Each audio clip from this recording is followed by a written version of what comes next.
In the grand tradition of American political grifters, Laura Loomer has managed to carve out a niche so uniquely repugnant that even those accustomed to the bottom feeders of the far-right ecosystem find themselves occasionally averting their gaze.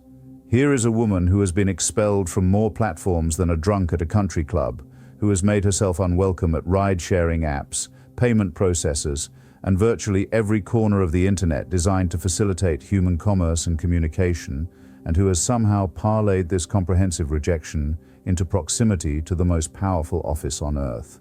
Ms. Loomer, and I use the honorific loosely, as one might apply the word professional to a pickpocket, first slithered into public consciousness through Project Veritas, that factory of deceptively edited ambush journalism, where she distinguished herself by showing up to a polling station in a burqa asking for a ballot under someone else's name. One might charitably call this performance art, if one were both exceedingly charitable and somewhat confused about the definition of art. In reality, it was simply the opening act of a career built entirely on the principle that negative attention is preferable to obscurity, and that no stunt is too degrading if it delivers a few minutes of notoriety. Laura Loomer is what happens when mediocrity meets shamelessness and decides to breed. What followed was a parade of increasingly desperate theatrics, interrupting a Shakespeare in the Park production of Julius Caesar, trespassing on Nancy Pelosi's lawn with men she recruited from a Home Depot parking lot, handcuffing herself to the doors of Twitter's headquarters while wearing a yellow Star of David, this last gesture being particularly offensive, given that she was comparing her suspension from a social media platform to the systematic extermination of 6 million Jews.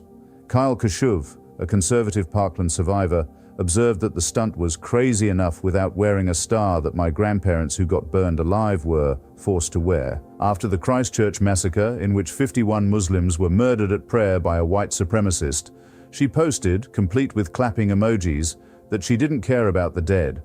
"Nobody cares about Christchurch," she wrote, establishing new frontiers in the geography of moral bankruptcy.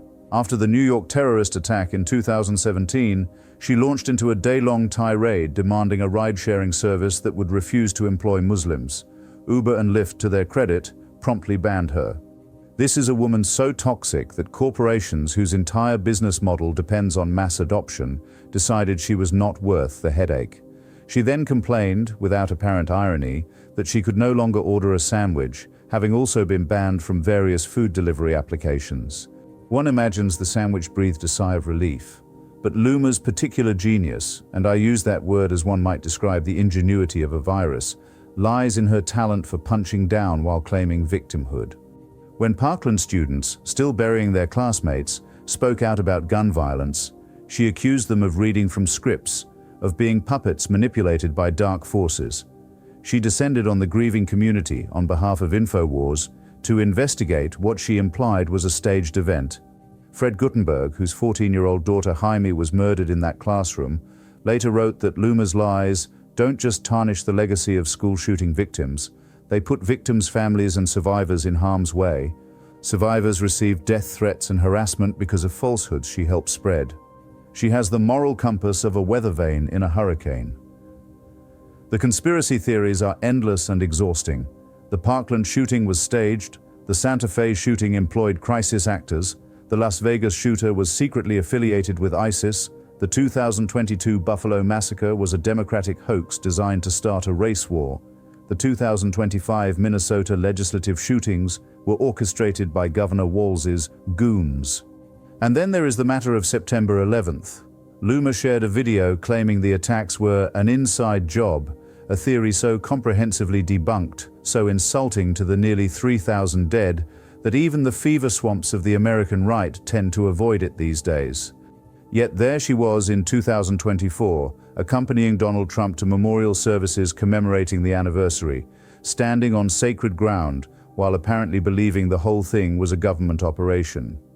That proximity to Trump, first as a frequent presence on his plane and at his events, then as an informal advisor to his second administration, represents perhaps the most damning indictment of our political moment. Here is a man who once attempted to hire her for his campaign, only to be talked out of it by advisors who recognized a liability when they saw one. Senior Republicans, including Lindsey Graham and even Marjorie Taylor Greene, a woman herself so adjacent to conspiracy thinking that she once blamed California wildfires on Jewish space lasers, have publicly denounced Loomer as extremely racist, mentally unstable, and a documented liar. When you have lost Marjorie Taylor Greene on grounds of extremism, you have truly wandered into unmapped territory. She is the political equivalent of a persistent infection, incurable, irritating, and capable of causing real damage if left untreated. Yet Trump kept her around because Trump recognizes in Loomer a kindred spirit, someone for whom loyalty is the supreme virtue and truth is merely an inconvenience. She has used her influence to orchestrate what ABC News counts as the removal of at least 15 administration officials across 6 federal agencies, not for incompetence or corruption, but for insufficient fealty to the leader. She operates a tip line inviting denunciations of suspected disloyalists, a practice that carries disturbing echoes of darker chapters in other nations' histories. Personnel is policy, Pentagon spokesman Sean Parnell said approvingly, and Laura has taken that motto to heart. The Curry incident deserves special mention. When Kamala Harris secured the Democratic nomination, Loomer posted that if Harris won, the White House will smell like curry, and White House speeches will be facilitated via a call center. This was racism so uncut, so proudly displayed, that it prompted something rare in Republican circles, actual pushback. The Georgia chapter of the American Hindu Coalition issued a statement condemning her remarks. Trump allies worried about losing Indian American votes in swing states. Loomer's response to accusations of racism was to note, with all the rhetorical sophistication of a child caught with chocolate on their face, that Harris herself had been filmed cooking with curry.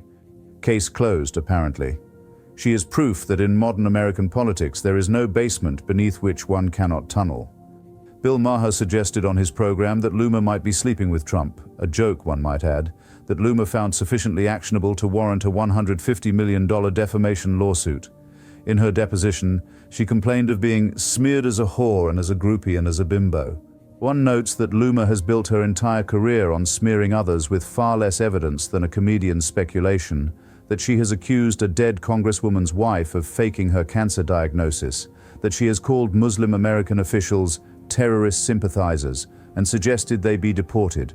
The irony of demanding strict factual standards from others while trafficking exclusively in innuendo and fabrication appears to be lost on her entirely. What makes Loomer genuinely dangerous, rather than merely obnoxious, is the downstream effect of her rhetoric. After she and other influencers amplified a false story about a global day of jihad following the Hamas attack on Israel, a 71-year-old landlord in Illinois was apparently motivated to stab to death a 6-year-old Palestinian-American boy and attempt to murder the child's mother. Words have consequences. Conspiracy theories metastasize. When you spend years insisting that immigrants are cannibals eating household pets, that mass shootings are false flags, some portion of your audience will act on those beliefs. Laura Loomer is the physical manifestation of what happens when the algorithm rewards engagement over accuracy and outrage over insight. She ran for Congress twice and lost both times, first in 2020 and again in 2022. Voters in her own district, conservatives in a Trump-friendly area, looked at her and declined. She refused to concede her second defeat, calling herself a winner while attacking the Republican Party as broken to its core. The fraud claims were eventually thrown out with prejudice. Loomer then sued the Council on American Islamic Relations, claiming they had conspired with Twitter to ban her. A judge dismissed the case after it emerged that the entire premise was based on a fabricated rumor invented by a prankster who makes sport of trolling alt-right figures. She was ordered to pay over $120,000 in attorney's fees. The most recent chapter in this ongoing saga of political sociopathy concerns her response to Charlie Kirk's assassination in September 2025. Just days before Kirk was shot, Loomer had attacked him as a political opportunist. After his death, she pivoted seamlessly to martyrdom rhetoric, demanding that the Trump administration shut down, defund, and prosecute every single leftist organization. She then launched a coordinated campaign to identify and destroy the careers of anyone who expressed insufficient grief, posting names, photographs, and employers, while promising to make her targets wish you never opened your mouth. It was a masterclass in weaponizing tragedy for political ends, while simultaneously claiming the moral high ground. If hypocrisy were an Olympic event, Laura Loomer would be the greatest athlete who ever lived. And yet here she is in 2025 holding a Pentagon press credential, communicating directly with the president, shaping national security decisions from outside any official capacity. She has never held elected office, has no relevant expertise, has been comprehensively discredited on virtually every factual claim she has ever made, and has been deemed too extreme by figures who themselves occupy the furthest reaches of the Republican Party. Her staying power is a testament to nothing more edifying than the proposition that in contemporary American politics, shamelessness is its own reward. There is a word for people like Laura Loomer, though it is not often heard in polite company. She is a demagogue's demagogue, a grifter's grifter, the id of a movement that has abandoned any pretense of principle in favor of pure tribal loyalty and performative cruelty. She exists in that peculiar American space where being banned from everything becomes a badge of honor rather than evidence of misbehavior, where losing elections twice qualifies you to advise presidents, where spreading lies about murdered children makes you a truth-teller fighting the establishment. She is not the cause of our political sickness, but she is certainly one of its most florid symptoms. The charitable interpretation is that Loomer is simply mentally unwell, a person whose pathological need for attention has led her down increasingly dark corridors. The less charitable interpretation is that she knows exactly what she is doing, that the racism and conspiracy theories and shameless self-promotion are all calculated moves in a game she is winning by any metric that matters to her. Either way, the result is the same, a figure who has caused real harm to real people while failing upward with a consistency that would be impressive if it were not so depressing. In the end, Laura Loomer is less a person than a phenomenon, the logical endpoint of a media ecosystem that rewards provocation over substance, of a political movement that has made loyalty to one man the only test of virtue, of a country that has lost the ability to distinguish between celebrity and achievement. She is what happens when there are no consequences for bad behavior, when platforms ban you only to have billionaires restore your access, when the President of the United States calls you a free spirit rather than what you are.